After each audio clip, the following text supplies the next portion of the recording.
অপূর্ণতার কাছে আমার নাম, কবি অসীম কর্মকার। এক সমুদ্র ভালোবাসা নিয়েও তোমার তৃষ্ণার কাছে আমি ছিলাম এক ফোঁটা জল। তুমি চেয়েছিলে দিগন্ত, আমি তো শুধু একটি আকাশ হয়ে থাকতে চেয়েছিলাম।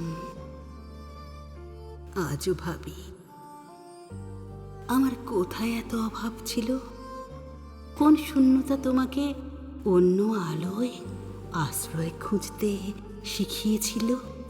তুমি এসেছিলে সত্যের দরজা দিয়ে নয়, মায়ার জানালা খুলে।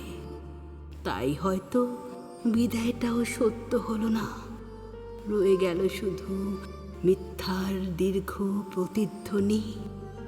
আমি এখনো অতৃপ্ত এক প্রেমের পাশে বসে নিজের ভাঙা হৃদ স্পন্দন গুনি। বেঁচে আছি, এটুকুই আমার সবচেয়ে বড় বিস্ময়। আর তুমি শুনি বেশ আছো, নতুন মুখে নতুন গল্প লেখো, নতুন হাত ধরে পুরনো প্রতিশ্রুতি দাও। হয়তো এভাবেই তুমি ভালোবাসার সংজ্ঞা বদলে দাও, আর মানুষ বদলানোর নাম রাখো জীবন। হাসি পায়, ভীষণ হাসি পায়, কারণ সময় সবচেয়ে নিরপেক্ষ কবি।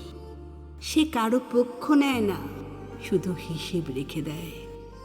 যেদিন আয়নার সামনে দাঁড়িয়ে নিজের চোখকেই চিনতে পারবে না, সেদিন হয়তো মনে পড়বে একজন মানুষ ছিল যে তোমাকে পাওয়ার জন্য নয়, তোমাকে সত্যি ভালোবাসার জন্য বেঁচে ছিল। কিন্তু তখন বিকেলের রোদ নরম হয়ে আসবে, পাখিরা ঘরে ফিরবে, আর জীবনের ঘড়িতে অবশিষ্ট থাকবে কয়েকটি ক্লান্ত মুহূর্ত।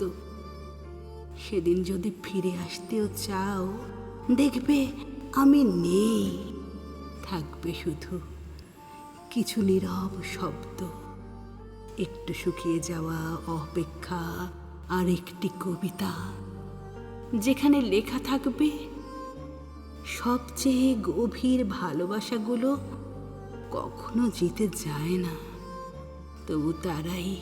তবু তারাই মানুষের ভেতর সবচেয়ে দীর্ঘ জীবন বেঁচে থাকে।